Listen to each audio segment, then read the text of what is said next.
Hi. So hi, Mark. This is it's lovely to see you. Happy New Year. Although that will date it immediately, won't it? So how are you? Yeah, I'm very well. Happy New Year. Had a really good Christmas. Lots of walking the dog and getting out in the snow in Snowdonia. So great. Thank you. Excellent, excellent. So I'm going to set the scene for this conversation, and I think it's the sixth, possibly creating the conditions sort of conversation that we recorded. And normally I'll be doing these with Scott Hartley from Press Red, who sadly has picked up his daughter's flu bug today. So I'm going to assume the hosting role today. And when we first started these creating the conditions sort of series of conversations, it was really um, to explain and have conversation around the why, the what, and the how of the work that we're doing. And we I think in the last one we interviewed, if you like, had a conversation with Dr. Katie Shern from Sheffield Hallam University and the National Evaluation and Learning Partnership. And we both really enjoyed it. We really enjoyed having a different voice in the room.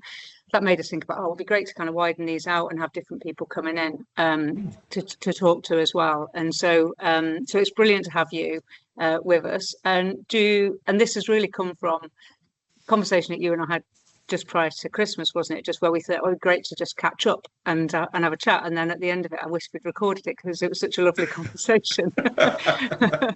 So thank you. It won't be a repeat of the same conversation because I've slept since then. But do you want to just start off by introducing yourself and who you are and kind of where you're from and what your role is in Uniting the Movement and in your organisation, and then we'll kick off from there. Yeah, sure. And thank you for the invite, Hayley. It's always, I love talking about things like this. So I'm Mark Lawrie. I am Chief Exec of Street Games, the national charity. Our role as a national charity, we're all about changing young people's lives through sport. That's why we were set up.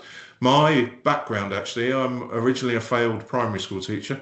So I trained back in the mid 90s in Birmingham as a primary school teacher, and I worked in some of the poorest areas of Birmingham, and I really saw at that stage the power of sport and physical activity to improve the lives of children that didn't have much else in their lives beyond the school day. And then I spent 10 years in a local authority. I worked in Reading, ran the sports development team in Reading, and also worked on an education project around extending the school day. And then joined Street Games when there were only four of us in a builder's office in Stockport back in 2008. And apart from a couple of years around the Olympics setting up Get Berkshire Active, the active partnership near where I live, I've been with Street Games on and off ever since. So I've seen the growth journey.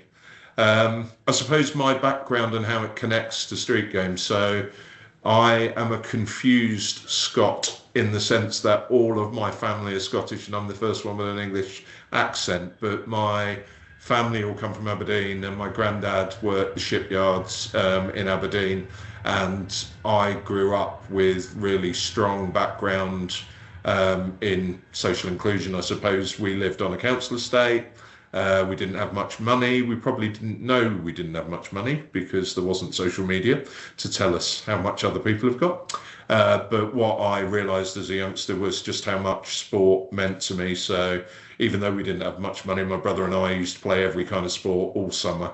And it protected us from getting involved in the wrong things, gave us a healthy lifestyle and all those kinds of things. So my roots and my experience have kind of driven why I got involved in Street Games, because Street Games focuses only in the most deprived areas around the country, and we support the amazing organisations who work in neighbourhoods where there isn't much money to provide sport, physical activity right on the doorstep of children and young people who don't have the wherewithal to get involved in other ways.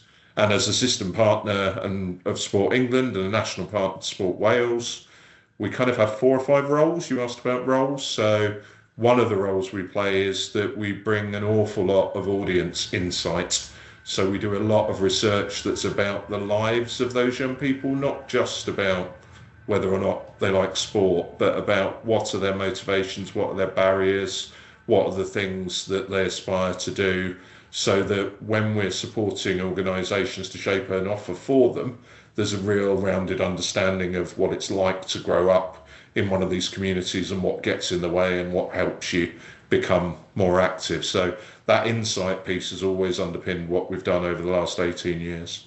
And then the other roles that we perform as part of our system partner role, we have a brilliant name for one, which is called Network Weaver. And for us, that's about working from a national policy level, so national policy that impacts on children and young people from low-income, underserved areas, all the way down to working in the neighbourhoods where those young people actually live and working with the organisations who support them.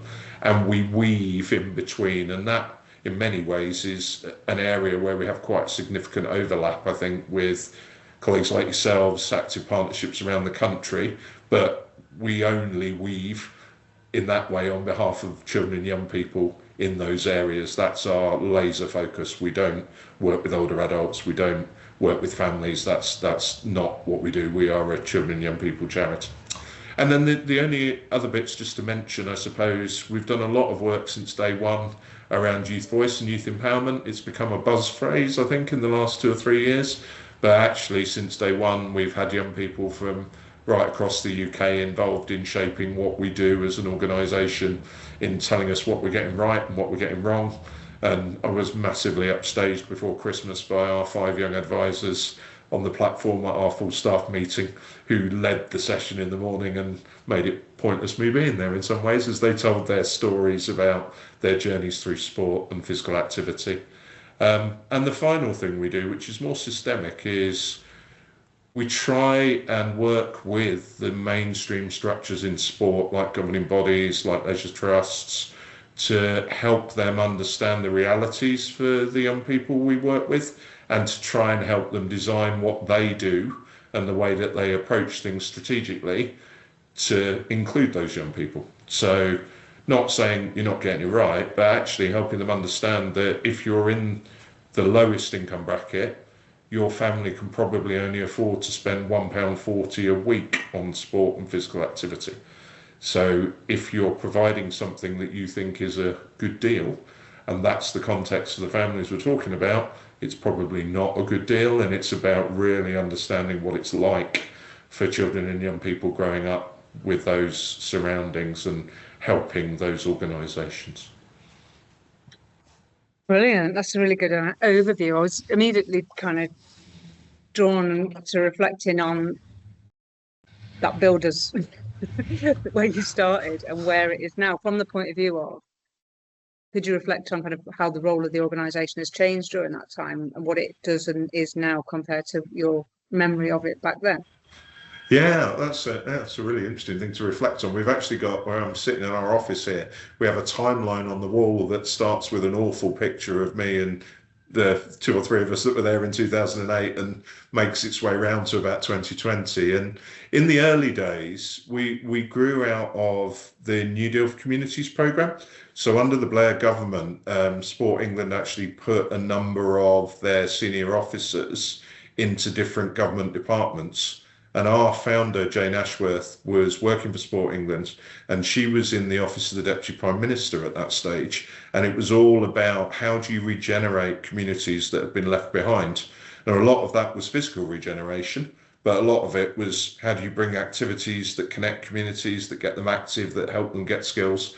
And so we started working with 15 of the NDC areas when there were 4 of us in the office in Stockport, and we worked alongside them initially to learn from what they were doing with sport and how it was operating, to then bring them together to share their learning from Newcastle to Lambeth to whichever part of the country they were in.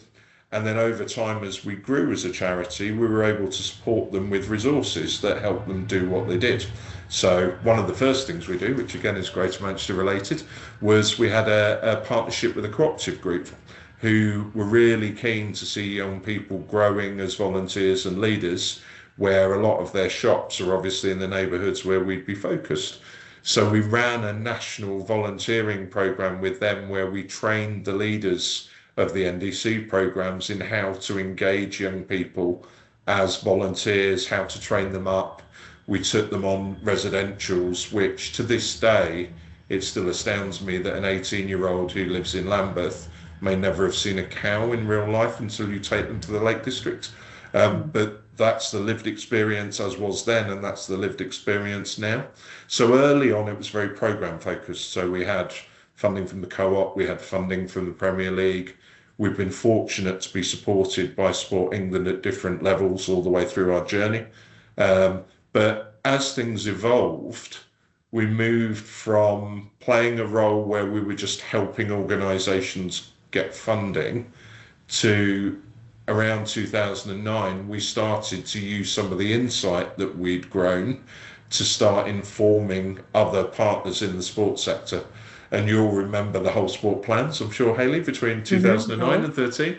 We were involved then as a national partner to Sport England to help governing bodies think about how do they engage with our audience, which at that point and still today was really hard, because the name of the game really for whole sport plans was to get as many people as you could. And a lot of the young people we're talking about wouldn't be considered low-hanging fruit. They would demand a lot more. The bit that really turbocharged the organisation was between 2013 and 17. We received an investment of £20 million from Sport England, and we worked with 350 organisations like the 15 we'd started with across the country to help them set up what we called at the time a doorstep sport club. So a multi-sport club in their community. They could be a youth club that didn't really have a sporting offer, or they could be an organisation that maybe did football for boys but wanted to introduce sessions for girls. And we ran that programme for 4 years between 2013 and 17. And we worked, or the organisations with our support, worked with 118,000 young people. So at that point, that was about 10% of the young people who were living in poverty in deprived areas. And the lessons from that, which we're very proud of, we still use today to inform local organisations about how you grow, how you develop, those kinds of things. And then on the back of the doorstep sport journey, our network has grown from 15 back in 2008 to around 1,600 now across England and Wales. They don't pay membership. They don't have to hang around with us. We're not an exclusive club, but the organisations we work with tend to join in because they feel an alignment with our purpose. They want the same things for young people that we do. We want them to play sport. We want them to be safe. We want them to grow up healthy. We want them to develop skills. So that alignment of purpose has led us to kind of where we are now, where we're sharing what we know. We're helping with fundraising. We're helping with insight. We're training. We train around 5,000 coaches, leaders a year. We're one of the biggest training providers of level 2 qualifications in the country. So lots of different things, all from that, for people in a builder's office. And how many people work for Street Games now directly? I think I was asked that earlier today. 89, I think, across England and Wales. So it's quite a big shift. It's quite scary when you look around sometimes. But also it's a small number of people working at that scale, across England and Wales, isn't it? So it's how, I guess I was just thinking about your own leadership in that and how it's needed to change in order to enable that transition, I guess. And how do you operate, and how does your team need to operate now to work at that kind of scale? Has that changed much over the years? I think that, I guess you'd recognise this, the biggest single thing is about the quality of the people you bring into the building. Like we when we recruit, the first thing we look for is people who are skilled at relationship management, because some of the other things you can learn, but when there were 4 of us in a builder's office in Stockport, everything had to be collaborative. Everything had to be about the way we worked with others, because we didn't have the resources. And that thread of we need to work collaboratively, it's not just about us as an organisation, has run all the way through the 18 years. And certainly as long as I and most of the other people in our leadership team are involved, will continue, because it's not about what street games on our own can achieve. It's about what are the needs of these youngsters and how do we work as effectively as possible in the places where we work and with the partners that we work. So it doesn't need to have our lovely new logo on it. It has to be about how do we enable sport, physical activity to be available for young people in deprived areas. So that thread of recruiting the right people has been the thing that's been constant. Of course, we've developed, so we have in some areas, think about Newcastle as an example, we run the holiday activities and food programme for the City Council in Newcastle. So we have staff who are project managers as well as staff who are relationship managers that work with the senior politicians and the decision makers in a city or in a place, depending on the size of it, to connect what we're trying to do with what they're trying to do.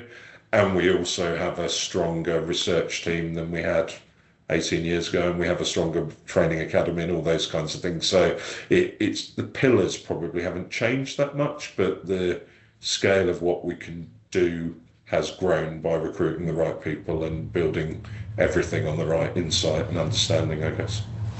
I think that insight bit is something I would reflect on as well, because there are moments along that timeline where that sharing of insight and understanding with wider partners has made a real difference. And it was a big shift, wasn't it, to be data and insight led, if you want to put the, back then. But that there were those key moments where you've surfaced the learning and shared that in a way that helps. Thinking about some of the women and girls work, more recently as well. That's powerful, and you won't know all the ways in which that ripples out either. But that's a really important role as an expert in a particular sphere, I suppose. So that's it's a really important role that you play, which some people might not necessarily recognise. Yeah, and you're right, because we talk about what are the conversations that we're not in the room for that we've catalysed, like you say. Like somebody will come along to a webinar and hear a bit about how you do youth voice with young people who are quite disengaged, and they'll go off and they won't tell us what they've done. But actually what you're hoping is that what you've shared, either through the, like as you were saying earlier, the what works bit of it for us, it's always been about what works. There's no point having a load of theory that you can't translate into change. So a lot of the research and insight we've done has been action research. So it's been looking at what works, talking to young people, talking to organisations, how has this worked, what hasn't worked, and constantly reflecting on how things change. Because some things stay the same, but as we both know, the growth in things like digital in the last 15 years since we've been around, it's like night and day compared to, I go back to 2007 when we started and we had those Blackberries with the little wheels on the side and the buttons on the top. Do you remember those? And now, I never had one of them. We had a Nokia. When everyone else had, when I was in Derbyshire Sport, and everyone had Blackberries, and we had these little Nokia. So you mentioned collaboration there. You mentioned like the people, the leadership styles, capabilities, capacity of leaders. I believe you had a leadership kind of thing yesterday going on. I think I saw something. Did you have some kind of leadership team day or something? Yesterday? We have what we call our Doorstep Sports Strategy Board Day, where we were just reflecting on. We did a load of work on some of the data we've got from 3,000 surveys with young people. So Keris, who's our absolutely brilliant head of insight, was sharing that, and then all of the different parts of the senior management team were talking about, well, how does that impact on my work and the work I do in sport and community safety, or my work where I do it around workforce development and youth voice. So I really believe in that way of working as a national organisation. You can't do everything like this. You have to have the people around the table to have the debate and the discussion, I think. Yeah, bro. Well, one of the things that we've been doing, Scott and I, in these creating the conditions conversations, is reflecting on the evaluation and learning that's coming out of GM Moving, but it's also coming out nationally with the place work. And I've got the little visual slide thing in front of me around these conditions for change, and I think you've already touched on all of them in one way or another. So that's interesting. We're going to hold that there because you've been talking about capability and capacity.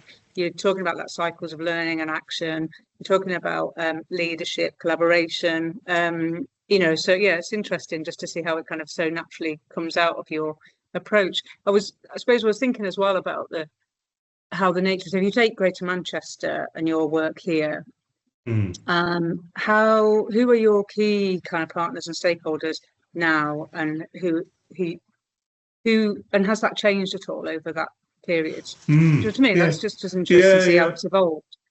Yeah, because if you go right back to the start, the East Manchester NDC near, obviously, Sport City was one of the 15. So one of the founders of Street Games was actually involved. I'm sure someone you know, John Dwan, who was involved in the East Manchester NDC, worked for the City Council, worked on sport within that context. And so the growth initially was all about more community organisations.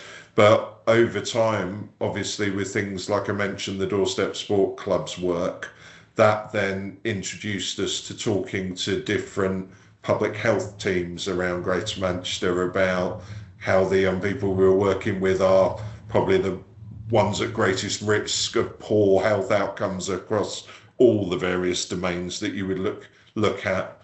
The strong relationships we have now with the Mayor's Office and the Violence Reduction Unit, and what would be Kate Green, obviously, as the Deputy Mayor with responsibility for policing. That's because since 2015, we've spent 10 years really researching how sport delivered in the right way can have an impact on crime and social behaviour and serious violence. So able to talk to that topic allows us to then have conversations that 18 years ago we would have just been saying it'd be nice if we could get them to have a kick about. Now we're able to say we can see what the outcomes are for you as a Violence Reduction Unit, and we can help you find the providers in Greater Manchester who are interested in supporting these vulnerable young people, and then train them to help them provide the right kind of sport to develop pro-social identity, to support their skills and maybe get them into employment if they're neat and outside of employment and training or education. So certainly in Greater Manchester, we've got good relationships there. We've also got good relationships with some of the leisure trusts. So in Rochdale, as you know, because we've worked in partnership with yourselves on this one, we've worked with the Leisure Trust around women and girls work and engaging young women who maybe wouldn't use the leisure facilities in Rochdale to understand what would help them engage, and then help design that with them.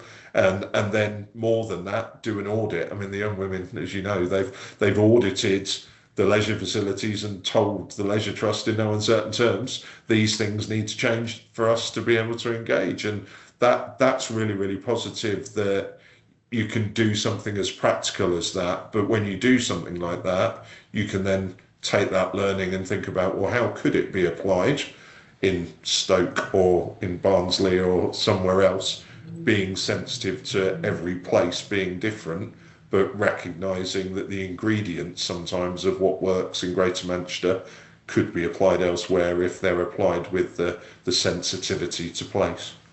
And I think that recognition has changed in recent years, where we've moved away from the idea that you can just drop something in at scale across the whole country and it would work anywhere. So there's more nuanced thing about, well, each place is different, but there are patterns in enablers and barriers of engagement and change, and that there are some transferable learning that when you take people's voice and insight from one place, it is worth sharing. And if you can tell that openly and freely, that others can learn from it. But that's very different to saying, here's a product, here's a program, and dropping it in, isn't it? So yeah, I think that's what I see more and more. It goes back to the insight point I was making earlier. Yes. Yeah, I agree with you. I mean, I think that there's an interesting thing about the history of sports development here, isn't there? Because we all grew up with programs in a bag or a box that we took into particular settings, and they either worked or they didn't. And I think when you start to think, certainly given our regeneration background, and I know you do the same in GM, that whole asset-based approach that starts with what's already there, what's already strong, what's the passion for in this area, and it's where you end up with bizarre things happening. Like, I know with a housing association we've worked with in Bolton, there's a triathlon club on one of the housing estates, and there's no way on earth that triathlon would have realised they would just drop that in. It was an asset-based thing about someone in the local community, passionate and crazily passionate about it, engaged others, and before you know it, you've got some really bizarre activity that seems totally out of place, but works for the place. And yeah, so I do think we've learned, and we talk now about, it's never just about delivering programs. It's always about, if we're doing, for example, some people say to me, why do you deliver the holiday activities and food program? Surely that's a government program for 6 weeks. And I say, well, it's not really. It's about investing in the capacity of community organisations in our most deprived areas to help them provide a year-round offer in their community. The money is to provide 6 weeks of holiday activities, the strengthening of their workforce, the support we give them to learn to fundraise means that they will start to look to do this more. They'll do it in term time when the kids are back in school and those kinds of things. So it's, programs aren't always wrong, but if you think all you're trying to do is deliver a program in a box, then our perspective would be you're probably not doing it right, because it's not sensitive to local need and sensitive to local conditions. Yeah, and again, it's another thing which I think there's I don't know if the word sophisticated, there's a more, go back to your history of sports development and the journeys. We've been on a journey over a similar kind of time period, you and I would say, and that I was having a conversation just earlier today with someone around that, that when a new way of working emerges, or when there is a shift and based on evidence and learning and based on what hasn't worked as well as what has, there can be a sense of loss or resistance to that change, or people feeling like they're being told that what they've been doing isn't working or isn't good enough or whatever. And I think you allude to it there when it's to say, you were careful to say, well, our view is that that's not enough, or that that way isn't. And I think there's a responsibility, kind of, I feel, for people who've been on that journey, not to help with the, it's not either this or this, it's how you do this, isn't it? So yes. How you run a program. It's not that programs are wrong or short-term interventions or funding is wrong. It's just that for a long time that was all they were. And I think where you have got the opportunity for some short-term investment or project or program funding, the question is, how are you going to use that to create something that either creates learning, or that you've touched on a few examples, or creates longer-term systemic change, or is a catalyst for something bigger, or leaves a legacy that goes on way beyond. So it's not to say that, and we have a similar thing around, as you've moved from a sport development approach to a whole system approach, does that mean that sport doesn't matter? Well, no, of course it doesn't mean that sport doesn't matter. Sport is one part of a whole approach, a whole holistic kind of thing. But I have experienced over and over again that where people on a very personal level have felt loss or stress around that change, and I think there's a real responsibility on us to help people navigate through that in a very appreciative way. Have you got any thoughts about that? Yeah, no, I recognise that, because I think it's really hard, actually, because you invest a lot, particularly in our industry, you invest a lot of yourself in what you're doing, and so when somebody asks you to just step back and say, maybe this isn't quite working the way we want it to, but it's fulfilled this and we've learned this, you can find that really quite threatening, as you say, and quite hard. So I think what's really interesting, and I'm very impressed that you've written a book. If I ever get round to writing a book, one of the things I want to write about is the weakness in the charity and third sector as a whole around social replication. Because I think sometimes we test and learn things that are brilliant, and then we don't have the resources to take a prototype and scale it up in the way that the private sector would. So if you get something that really works in the private sector, that doesn't mean I'm advocating for the same brand of coffee shop on every corner in every community. But what they do effectively is, if something works, they take the ingredients of it and they make it work in lots of places. And I feel, partly because of political cycles, partly because of lottery cycles, that we don't do that well enough. We could do that better, where we take the learning of something that really works and scale it in a really, because the hard decisions then around, if you do some of that, what don't you do?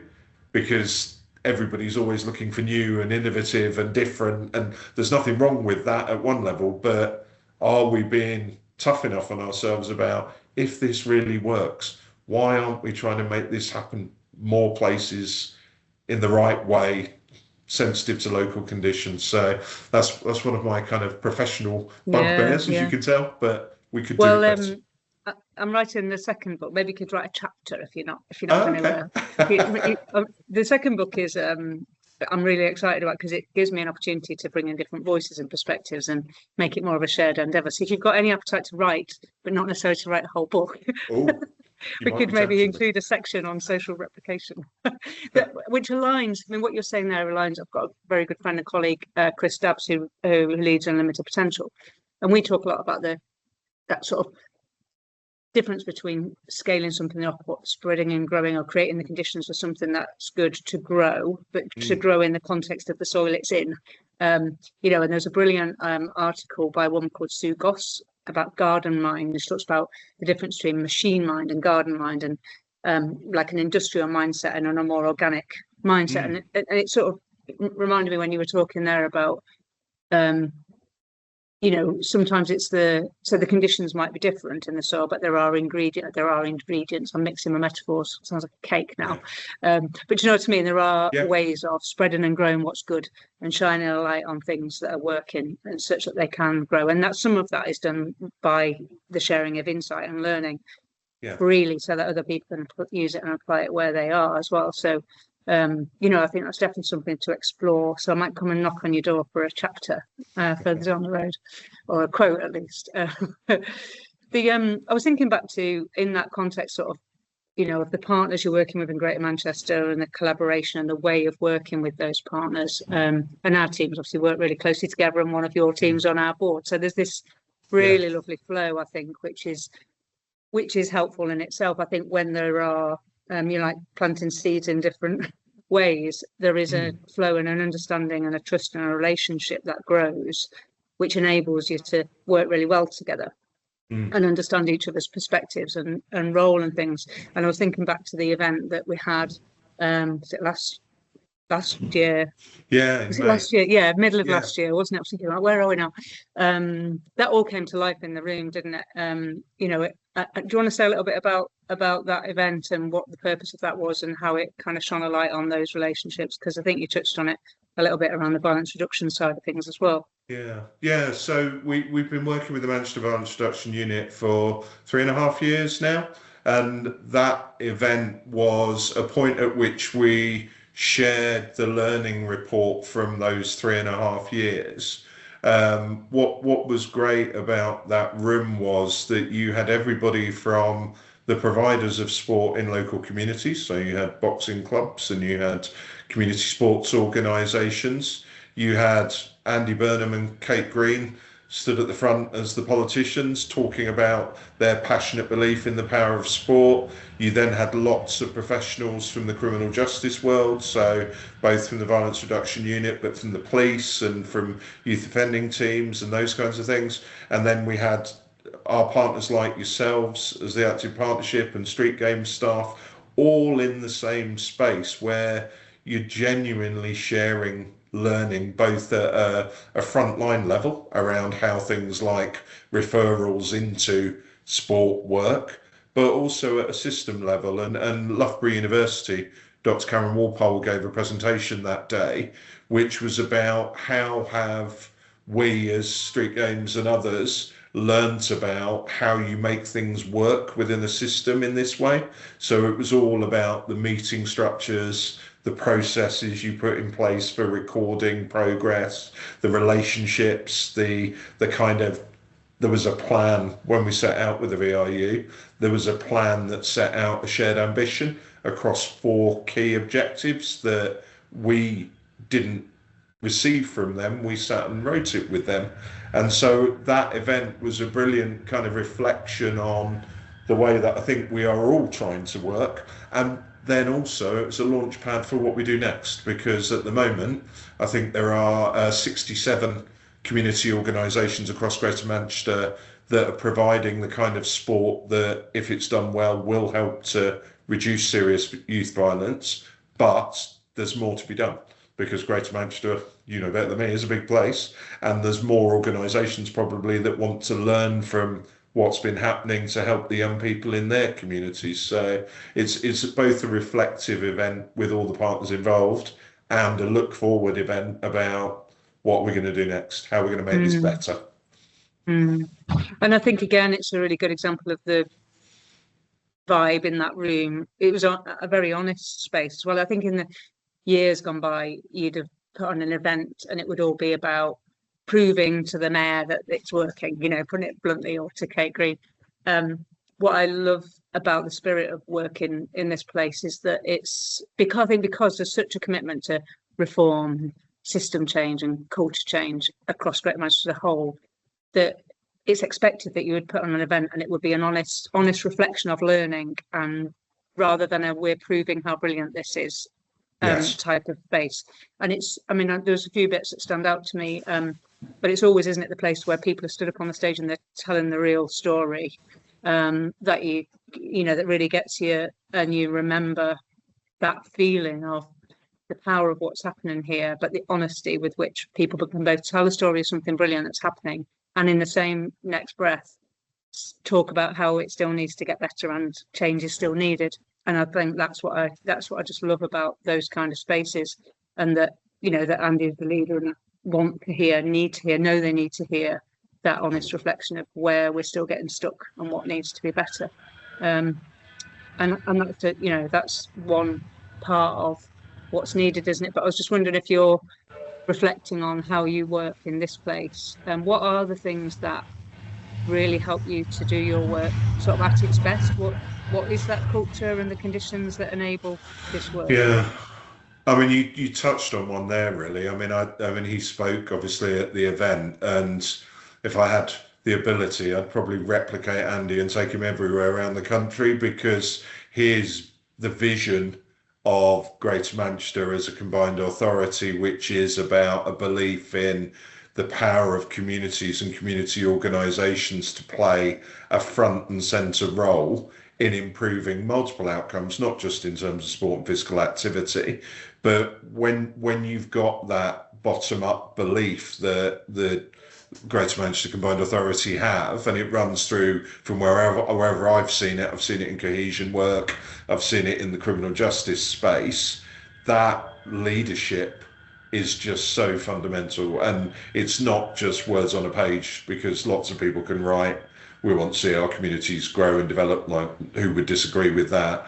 But it's having your leaders stand up like Andy and Kate did and talk with such passion to a room of the people who he's talking about, around why this matters and around why the commitment is there. So that vision and commitment piece is massive, I think. And then the culture of the way of working, and you probably could reflect on this more than we could, but there's an encouragement to work collaboratively within the structures we work in. So take the violence reduction unit, the director and the deputy director want to learn from us as well as share their learning with us, and that is so valuable, rather than the kind of transactional relationships you might end up with in other places where someone commissions you and you deliver a contract and you send them a report. This kind of desire for shared learning and collaborative learning and making things better together, I think, is massively valuable in the way that we work around Greater Manchester. And I suppose the other thing is, one of the things that really helps us here is there's a lot of very mature community organisations across the combined authority area, and where you've got what we would kind of call those anchor organisations, it can be a lot easier then to work with smaller ones, because it's not just about street games showing up and trying to help everybody, because we can't do that.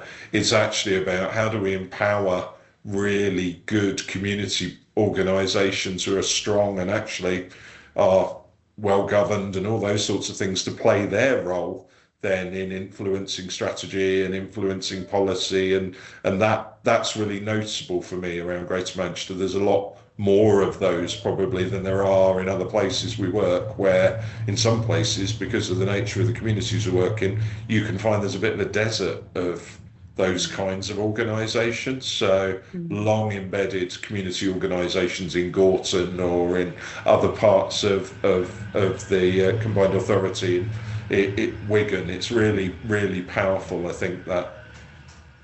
Yeah, and I guess one of the reasons that it's still relatively strong is because there's such a commitment to growing that. Take Wigan, for example. There's been a long history of community-led action and investment in communities and growing, the strength, capability in community organisations as an equal partner in the place, isn't there? So it's that sort of like it's a virtuous circle then, because then you can work with them because they still exist and and they're strong. So, and that's certainly the case. And there's always more to do, isn't there? There's always more strength to be built. But I would reflect on that as well. I'm conscious of time. I guess I'm sort of.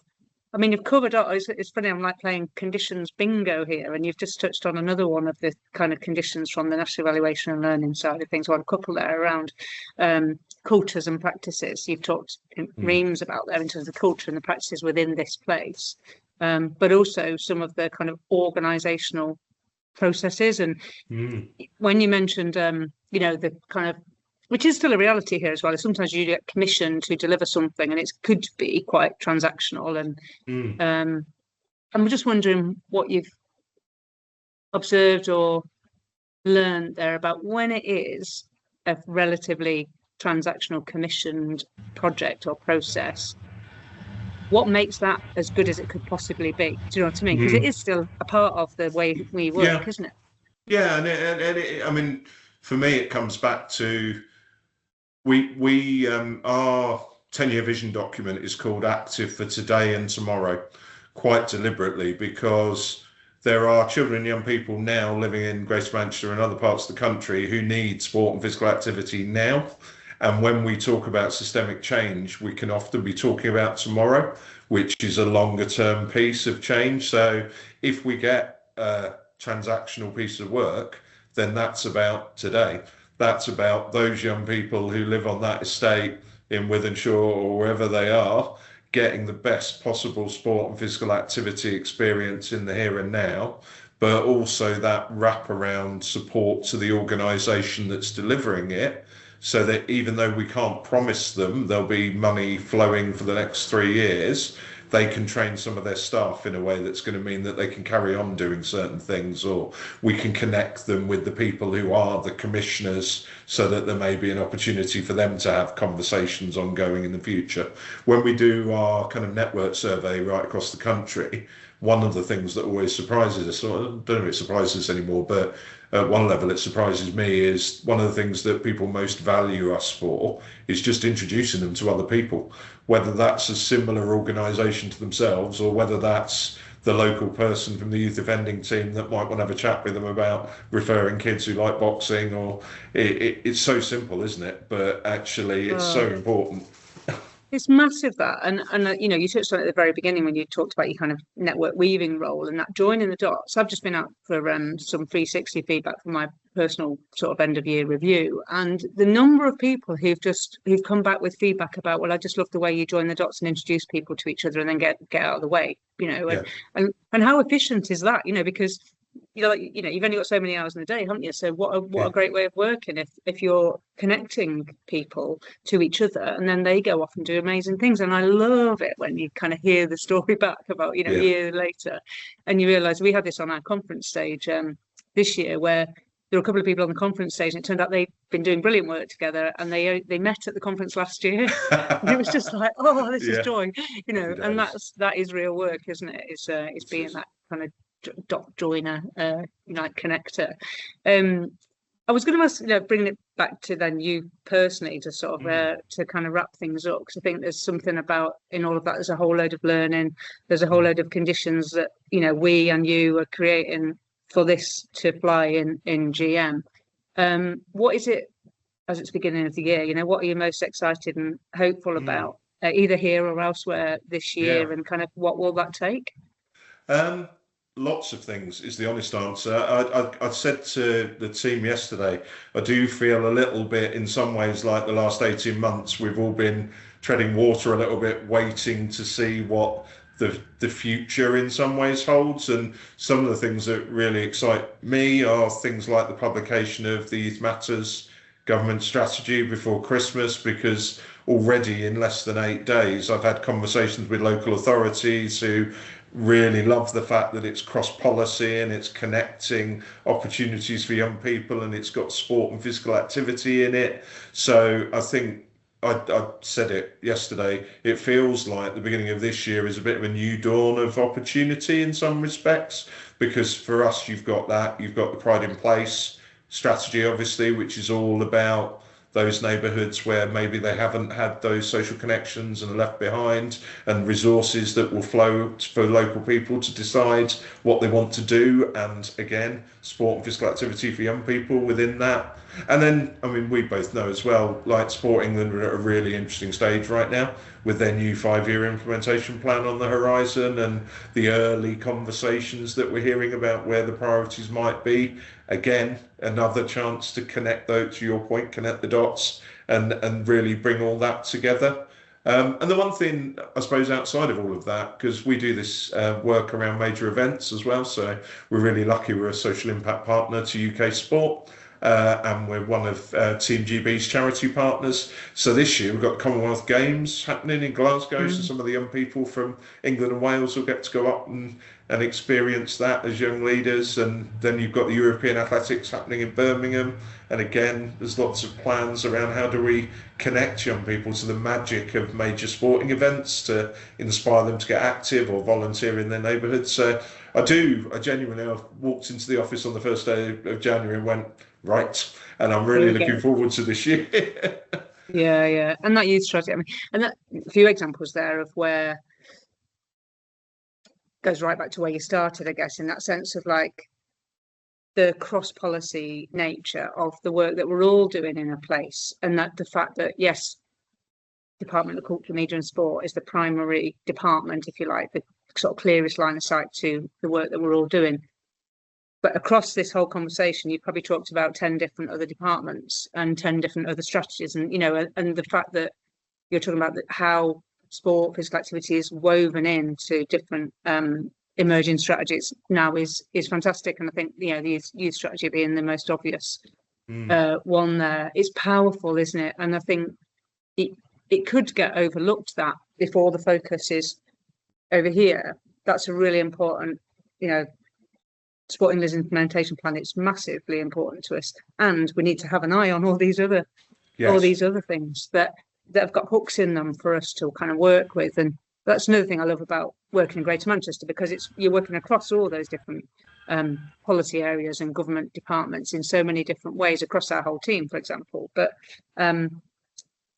you've got to be able to see it all, haven't you? And kind of connect into it all appropriately. Yeah, and be, I think in the first instance, like curiosity, I know it gets used a lot. Like, how does this work? Like, the Pride in Place strategy is a really good example. A lot of the conversations I've had about that nationally have just been trying to get under the skin of what's lying behind it, not just what the words on the bit of paper mean, but actually what are the conversations that have built the strategy. So when we connect as sport and physical activity, we've got that second layer of understanding beyond the words on the page. And I know it's really obvious and maybe people just do it naturally, but I also think the servant leadership mindset for us, because if we're really honest about how much money sadly gets spent on sport and physical activity on its own in this country, it's a tiny amount. So our ability to serve the agendas of so many other areas of policy and government and other priorities, I think is brilliant for us as a sector. I was smiling then because I was thinking, again, it's probably it's a kind of a soundbitey way of putting it, but something that's really significant, I think, is when a new thing comes out, how you help people to think beyond just a search of the PDF to find the word sport. Because in the new strategy or whatever it is, because there's so much more to it than that, isn't there? So, you know, I think that's, again, it's, you know, going back to what we're saying about, we've been on this, you know, sort of journey and this, in this sector, in this work for 30 odd years. I think that's a responsibility, I feel, to help people to see beyond and to ask the question, you know, and to question the question and to go deeper and to be more sophisticated and nuanced in our kind of approach and understanding. And yeah, to look beyond the obvious. Well, where, you know, let me search the PDF of that and see how many times the word sport is mentioned. And it's like, well, actually, let's learn the language of the people who've written it and then work out what our contribution to that is. I'm smiling because I think because I've been sat here an hour, the eco-friendly lights have just switched off and I've gone into some kind of weird, like, ooh, dark room, which is probably a signal that it's time to let you go and get on that tram that keeps going past outside. As we're in Greater Manchester, we talk about the public transport system. It's very good. Absolutely, it's vital to what we're doing as well. We haven't talked about transport, but we absolutely could have, you know, should have, could have done it. It's probably the one bubble on the conditions visual, the built and natural environment that we haven't explicitly talked about. So we've just covered it now on the integrated public transport system that we are creating. So I really enjoyed listening to you, and I know we've known each other a long time, but not had the opportunity for this kind of question. So yeah, and this kind of conversation. So I really, really appreciated it. And, no, thanks for inviting me, Hayley. It's been brilliant. No really enjoyed it. I'm going to turn the lights on so I can carry on doing something. I love the logo, by the way. I meant to say when you mentioned your logo, it's lovely. It reminds me of my childhood marathon bar. Yeah. It's got that feel to it, hasn't it? It's got a bit of a marathon look to it. Yeah, it's fab. It's a bit retro, isn't it? Yeah. So yeah, and yeah, look forward to popping in for a brew. Yeah, see you soon. Thanks a lot. Take care. Cheers, Mark. See you.